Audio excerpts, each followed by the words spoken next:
देखिए, महामहिम राज्यपाल के प्रति हमारा पूरा सम्मान है और आमतौर पर राज्यपाल महोदय जी का अभिभाषण सरकार की उपलब्धियों का लेखा-जोखा होता है। और अब की बार जो हम महामहिम राज्यपाल महोदय जी का अभिभाषण का सारा 1.5 घंटे का जो उनका जो संदेश था, जो हिमाचल प्रदेश की सरकार, हिमाचल प्रदेश की कैबिनेट की ओर से बना करके उनको मसौदा दिया गया था, उस पर वो बोले। और मैंने पहली बार इस बात को देखा कि सरकार की उपलब्धियां जब थी ही नहीं, उपलब्धियों के नाम पर कुछ था ही नहीं, ऐसी सूरत में सत्ता पक्ष के विधायक, मंत्री, किसी में कोई उत्साह नहीं देखा गया। महामहिम राज्यपाल महोदय जी के प्रति मैंने पहले भी कहा कि हमारा सम्मान है। अगर सरकार की उपलब्धियों में सच्चाई होती तो मुझे लगता है कि शायद कम से कम राज्यपाल महोदय जी के अभिभाषण के दौरान एक बार नहीं, उपलब्धियों पर कई बार ताली बज सकती थी, मेज थपथपाए जाते। लेकिन ये अब की बार का राज्यपाल जी का अभिभाषण 1.5 घंटे का पूर्ण हो गया। अधिकांश कांग्रेस पार्टी के मंत्री और विधायक हमने गहरी निद्रा में देखे, सोए हुए थे। और यहां तक के ऑफिसर गैलरी में भी ये मंजर देखने को मिला है। इसका अभिप्राय क्या है? इसका अभिप्राय सीधा है कि उपलब्धियों के नाम पर जो भाषण महामहिम राज्यपाल महोदय जी के माध्यम से वहां दिलवाया जा रहा था, उसमें सच्चाई कहीं नहीं है, दूर दूर तक। और इन्हीं बातों को लेकर के कांग्रेस पार्टी के नेता भी उठ करके सुस्ताने लगे। और उसके साथ साथ में मैं ये जरूर कहना चाहूंगा कि उपलब्धि अगर होती तो शायद मुझे लगता है कि तालियां भी बजते, मेज भी थपथपाए जाते और उत्सुकता के साथ लोग सब सुनते भी, जो विधायक थे, मंत्री थे। अब इन सारी चीजों को लेकर के मैं कितना बोलूं। मुख्यमंत्री जी को झूठ बोलने की आदत है और झूठ बोल करके पिछले 2 वर्ष का कार्यकाल उन्होंने इस प्रकार से गुजारा है। और अब तीसरे वर्ष हम सोच रहे थे कि कुछ होगा, कुछ तो ठीक बोलेंगे।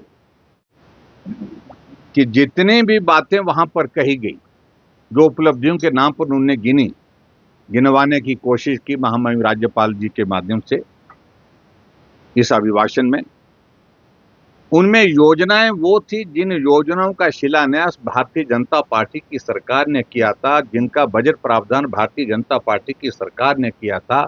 अगर वो पूरी हो करके तैयार हुई और उसके बाद वो समर्पित की गई, वो भी उन्होंने अपनी उपलब्धि में ही गिना है।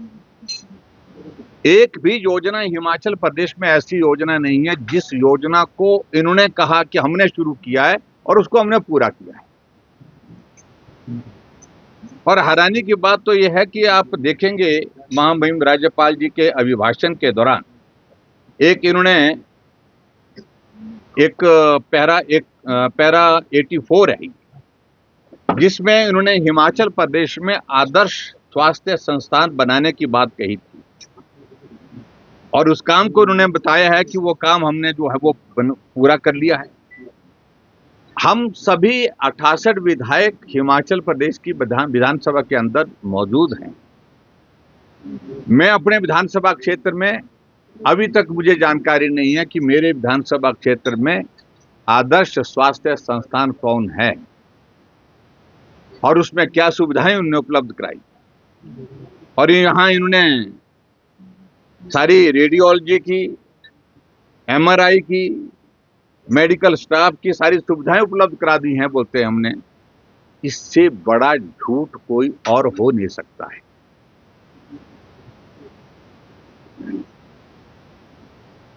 दो वर्ष के कार्यकाल में हिमाचल प्रदेश ने एक ऐसा दौर देखा है, त्रासदी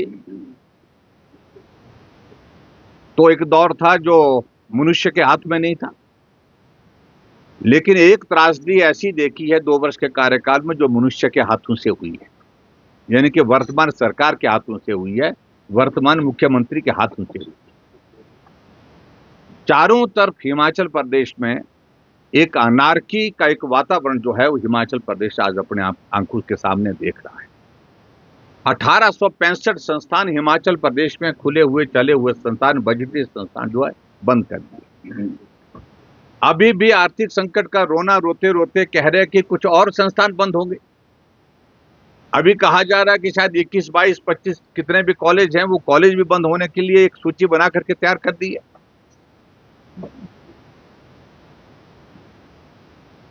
आज उपलब्धियों के बारे में जिक्र करने की कोशिश कर रहे हैं, लेकिन जिक्र करने लायक कोई एक बात इसमें नहीं है। 6 गारंटियां पूरी करने की बात कही है। 10 गारंटी दी थी, 6 गारंटियां पूरी कर दी। क्या ये पूरा प्रदेश जानता नहीं है कि कौन सी 6 गारंटी हैं जिन गारंटियों का जिक्र करें मुख्यमंत्री जी जो आपने पूरी कर दी? ओपीएस आधी अधूरी लटकी हुई है। उसके बाद महिला सम्मान की दृष्टि से महिलाओं के लिए जो 1500 रुपए देने की बात कही थी, लोकसभा के चुनाव से पहले आपने कुछ जगह थोड़ा सा अंश उसमें कुछ महिलाओं को दिया। उसके बाद आज तक उसकी किस्त नहीं, 1 साल होने जा रहा है।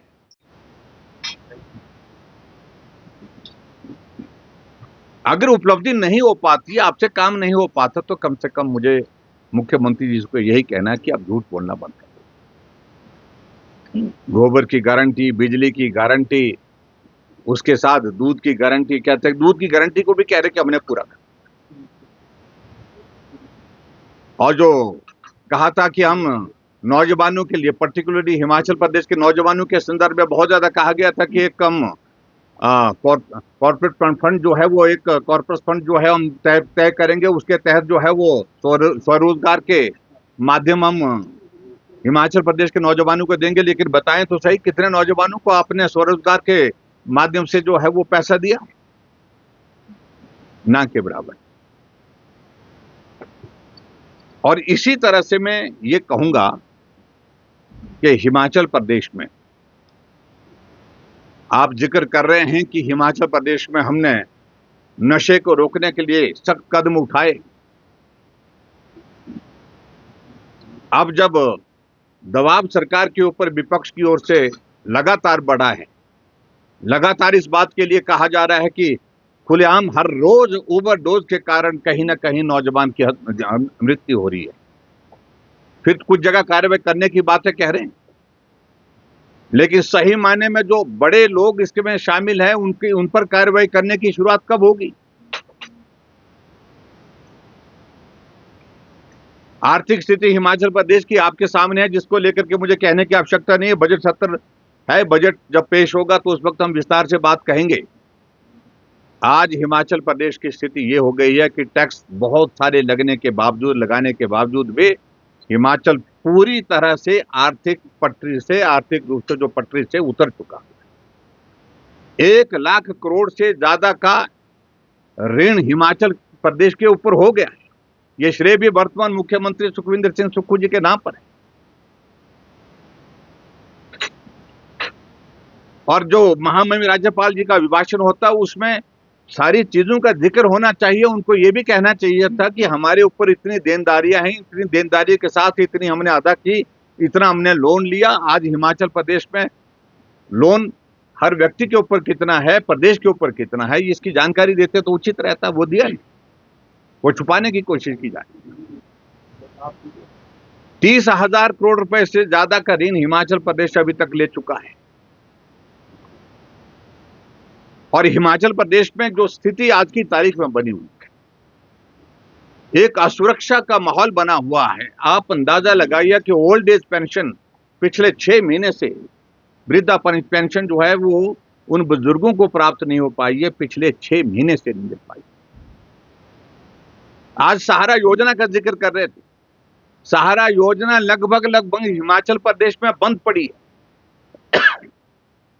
जो गरीब लोग, जो ऐसे बेबस लोग, जो मैं कहूंगा जो इस योजना के अंतर्गत कवर किए जाते हैं, उनके खाते में पिछले लगभग 1 साल से कोई पैसा ही नहीं गया है। लेकिन उसके बावजूद कह रहे कि हम सहारा योजना के अंतर्गत 3-3 हजार रुपए खाते में डाल रहे। चाहे वो बागवानी का क्षेत्र है, चाहे वो हमारा कृषि का क्षेत्र है, और चाहे हमारे रोजगार का क्षेत्र है। मैं कह रहा हूं कि हर क्षेत्र में वर्तमान सरकार पूरी तरह से विफल रही है काम करने की। चीज लगाना, होम स्टे पर कमर्शियल कनेक्शन, पानी का, बिजली का, ये तय करना, इससे और भी ज्यादा जो हमारा टूरिज्म का सेक्टर जो है वो डूबता जा रहा है। आपका इंडस्ट्री जो है हिमाचल प्रदेश छोड़ने के लिए विवश हो गई। अगर उपलब्धियों का जिक्र करते तो आप इस बात का जिक्र करते कि हिमाचल प्रदेश में इंडस्ट्री सेक्टर में आपने कितना कर काम किया, कितने नए उद्योग हिमाचल प्रदेश में आए, और आने की तो संभावना नहीं, लेकिन इतना भी बता देते कि इतने सारे इंडस्ट्री जो है हिमाचल छोड़ करके चले गई, इसका भी जिक्र नहीं। स्वास्थ्य और शिक्षा के क्षेत्र में हिमाचल प्रदेश जो है वो आज की तारीख में बिल्कुल अभी तक के इतिहास में निम्न स्तर पर जा चुका है। हिमकेयर की योजना बंद कर दी गई है। पेशेंट हॉस्पिटल में एडमिट होते हैं, उनको इलाज के लिए पैसा नहीं है। 450 करोड़ रुपए से ज्यादा का पैसा हिमकेयर और आयुष्मान भारत का हिमाचल प्रदेश सरकार को देना है। ये स्थिति हिमाचल प्रदेश में है, और गरीब आदमियों का इलाज हिमकेयर और आयुष्मान भारत के अंतर्गत बंद ही लगभग हो गया है। सेंट्रल प्रोजेक्ट्स की अगर बात कहें, रेलवे की बात करें, रेलवे के चीफ जो चेयरमैन जो बोर्ड के हैं, वो रेलवे बोर्ड के, उन्हें चीफ सेक्रेटरी को लिखा है कि भाई आप अपना स्टेट शेयर अगर जमा नहीं करते तो हम पैसा देने की स्थिति में नहीं हो पाएंगे। रेलवे का काम, हमको जो काम चला है वो बंद हो जाएगा। और अभी कह रहे हैं कि हम रेलवे में हम इतना पैसा दे रहे हैं। मेरे कहने का मतलब यह है कि कोई भी बात तथ्य पर इसमें नहीं है, और जो भी अभिभाषण महामहिम राज्यपाल जी के माध्यम से यहाँ पर प्रस्तुत करवाया गया, मैंने फिर से कहा कि राज्यपाल महोदय जी के प्रति पूरा सम्मान है हमारा, लेकिन सरकार की उपलब्धियों के नाम पर जो झूठा एक दस्तावेज जिसको हम कह सकते हैं सरकार ने प्रस्तुत किया है, वो सचमुच में प्रदेश के लिए बहुत दुर्भाग्यपूर्ण है। और मैं इस बात को कह सकता हूं कि 2 साल का कार्यकाल बिना उपलब्धि के हिमाचल प्रदेश सरकार का बीत चुका है। उपलब्धि सिर्फ एक है कि सत्ता में बैठे हुए, कुर्सी पर बैठे, सत्ता बची हुई है, इसके अलावा कोई उपलब्धि। और ये भी मैं पहली बार देख रहा हूं कि जब वर्तमान सरकार का कोई लक्ष्य ही नहीं रह गया है। कर्मचारी धरने पर हैं, प्रदर्शन पर हैं, ये कहते थे कर्मचारी हितैषी हम, हिमाचल के विकास की बातें कहते थे, चारों तरफ हिमाचल का विकास रुका पड़ा हुआ, अवरुद्ध पड़ा हुआ, बंद पड़ा हुआ है। हिमाचल प्रदेश में नए इनिशिएटिव लेने की बातें कह रहे थे, टैक्सेस के सिवाय और कोई इनिशिएटिव हिमाचल प्रदेश में 2 साल के कार्यकाल में देखा नहीं प्रदेश ने। और ऐसी हालात में अभी तक के इतिहास का हिमाचल प्रदेश का ये 2 साल का कार्यकाल एक, मैं कह सकता हूं दुर्भाग्य से, एक ऐसा अध्याय है जिसको कोई भूल नहीं सकता है। जब सब कुछ तबाह हुआ है, बर्बाद हुआ है, सिर्फ सत्ता को हासिल करने के लिए, सत्ता में बने रहने के लिए, और सरकार की उपलब्धि के नाम पर कोई चीज अपने पास नहीं है, सिर्फ सत्ता उनके पास है। यही एकमात्र उपलब्धि है, इसके सिवाय और कुछ कहने के लिए कि कोई इनिशिएटिव नहीं, कोई विजन नहीं, और 2 वर्ष का कार्यकाल बहुत ज्यादा होता है जो बीत गया है। और आने वाले समय में अब मुझे लगता है कि और अब इस सारी चीज की गुंजाइश नहीं, अब सोचने की गुंजाइश नहीं है, काम करने की क्षमता नहीं है, काम करने की अब सोच नहीं।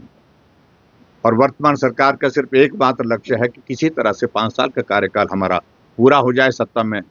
इसी बात का आनंद लेकर के वो जो है वो अपनी सत्ता के इसमें जो है मदहोश हैं।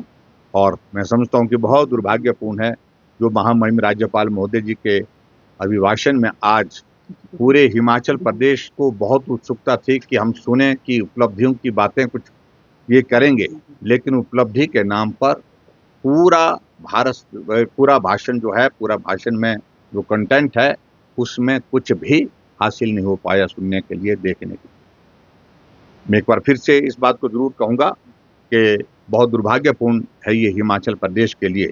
इस प्रकार की स्थिति शायद कभी नहीं हिमाचल प्रदेश ने देखी, जहां बिना इनिशिएटिव के, बिना योजनाओं के, बिना काम के, बिना विकास के 2 साल का कार्यकाल सरकार का बीत जाए और उसके बावजूद जबरदस्ती जो है अपनी पीठ थपथपाने की कोशिश कर रहे हैं। और जो पूर्व सरकार भारतीय जनता पार्टी की सरकार के दौरान जो योजना चली थी, उन्हीं योजनाओं के बलबूते और उसके साथ साथ में केंद्र से जो पैसा मिल रहा है, केंद्र की योजनाओं के बलबूते हिमाचल प्रदेश में काम हो रहा है, विकास हो रहा है। मित्रों, यही मुझे कहना। Thank you. और सर मंत्री कि इस बात को लेकर के मैं पहले भी स्पष्ट कर चुका हूं, बहुत अंतर है। और ये विचित्र स्थिति है कि मुख्यमंत्री जी नोटिफिकेशन करते हैं, जो उप मुख्यमंत्री जिनके पास महकमा है उनको इस बात की जानकारी नहीं। जानकारी है या नहीं है, लेकिन उनको इतना तो लगता है कि उनको पूछा नहीं गया, उनको विश्वास में लिया ही नहीं गया। वो बार बार अभी तक भी कह रहे हैं कि भाई मंदिरों का पैसा जो है कोई हाथ नहीं लगा सकता। पिछली बार भी विधानसभा के सत्र में यही कहा था। हम कह रहे हैं तो नोटिफिकेशन किस बात के लिए की? अंतर इसमें देखिए सोचने की बात है, जिस बात को मैं आपके सामने बड़ा स्पष्ट करना चाहता हूं। जब भारतीय जनता पार्टी की सरकार बनी थी हिमाचल प्रदेश में, मेरी कैबिनेट का पहला फैसला था कि अगर गाय को हम मां कहते हैं, मां की तरह श्रद्धा का, आस्था का, आदर का भाव गाय के प्रति होना चाहिए। गाय चौक चौराहे पर क्यों है, ये गौ सदन में होनी चाहिए या घर में होनी चाहिए या गौ सेंचुरी में होनी चाहिए। 6000 गाय उस वक्त जो है गौ सदन में थी, लेकिन जब हमने भारतीय जनता पार्टी की सरकार ने सत्ता छोड़ी तो 22,000 गाय, गौ माताएं गौ शेड में, गौ सदन में और गौ सेंचुरी में, हमने इतना बड़ा काम उसमें किया। और हमने इस बात को बड़ा स्पष्ट किया है, उसमें बड़ा स्पष्ट कर रहा हूं कि बहुत सारे मंदिर ट्रस्ट अपना गौ सदन चलाते हैं। हमने कहा कि जो चलाते हैं वो 15% तक पैसा उसमें खर्च कर सकते हैं, एक बात। दूसरी बात, बहुत सारे मंदिर ट्रस्ट नहीं चलाते हैं, वो एनजीओ कुछ अगर चलाती है, उनको अगर देना चाहें तो उनको 15% तक दे सकते हैं। हमने कभी भी सरकार की योजना के लिए मंदिर का पैसा नहीं मांगा। और यहां नोटिफिकेशन हुई है 2 स्कीमों के लिए, सुखाश्रय और सुख शिक्षा योजना के लिए। दोनों योजना मुख्यमंत्री ने घोषणा की है। जो बजटेड योजना है तो बजट कहां गया उसके लिए? जो बजट का प्रावधान किया था उसके लिए आप मंदिर और ट्रस्ट से पैसा क्यों मांग रहे हैं? एक तो बात यह है। और दूसरी बात, हमने 15% तक लिमिट किया था। ये तो जो लगभग 500 करोड़ रुपए हिमाचल प्रदेश के मंदिरों में जो पैसा पड़ा हुआ वो सारे का सारा लेना चाहते हैं। इसमें ऐसा नहीं है इनकी ओर से कि मंदिर ट्रस्ट जो है 15% दें या 5% दें। ये सारे का सारा पैसा अधिकारियों को कहा जा रहा है, बार बार कहा जा रहा है कि वो पैसा जल्दी से जल्दी जमा कर दें। और मैं आपको बता दूं कि अभी हाल ही में मेरे पास वो कागज भी आ गया, ये फाइल यहाँ पर इसके नीचे दबी हुई है, तो मैं तो आपको बता देता। हणोगी मंदिर है, पिछले कई महीने से वहां पर जो कर्मचारी हैं उनको सैलरी नहीं मिली है उस ट्रस्ट के अंतर्गत, लेकिन 5 लाख रुपए अधिकारियों के ऊपर दबाव डाल करके सुखाश्रय के लिए भेज दिए। कर्मचारी जो वहां पर लगे उनको सैलरी नहीं। लेकिन सुखाश्रय के लिए उसने से पैसे देते। और ये आपको बताऊं, ये एक तरह के मंदिर के पैसे पर, श्रद्धालुओं के पैसे पर, सनातन में आस्था रखने वाले लोगों की श्रद्धा के अनुसार जो दिया हुआ पैसे, उस पर डाका है एक तरह का, जो वर्तमान सरकार कर रही। एक तरफ सनातन का विरोध करते हैं, एक तरफ मुख्यमंत्री कहते हैं कि 97% हिंदू का प्रदेश में हिंदूवादी पार्टी को मैं हरा करके आया हूं, और दूसरी तरफ सनातन में श्रद्धा रखने वाले, आस्था रखने वाले लोगों का मंदिर के नाम पर जो है, मंदिर में जो चढ़ावा श्रद्धा से दिया गया है, उस पैसे को सरकार की योजनाओं को चलाने के लिए मांगे। इसलिए नैतिक अधिकार उसमें इनका बनता नहीं है। और दूसरी बात मैं बड़ा स्पष्ट करना चाह रहा हूं कि इस बात को लेकर के उप मुख्यमंत्री जो बयान दे रहे हैं, उनको मालूम होना चाहिए कि अभी तक नोटिफिकेशन स्टैंड करती है, वो विड्रॉ नहीं हुई है। इसलिए सच्चाई है। और गाय को हम सनातन से जुड़ा हुआ मानते हैं, गाय को हमारे सनातन के धर्म में बहुत बड़ी आस्था है, और गाय की सेवा के लिए अगर हमने 15% तक खर्च करने की अनुमति अगर हमने मंदिर ट्रस्ट को दी, तो मैं समझता हूं कोई अपराध नहीं किया है। हमने सरकार की योजना के लिए पैसे नहीं मांगा, खर्च कर सकते हैं, लेकिन उसके बावजूद भी बहुत कम, 15% नहीं, बहुत कम पैसा ट्रस्ट के माध्यम से गौ सदन में और दूसरे कार्य में, जो का पर्टिकुलर सीएम रिलीफ फंड होता है या त्रासदी के दौरान जो पैसा दिया जाता है, उसमें खर्च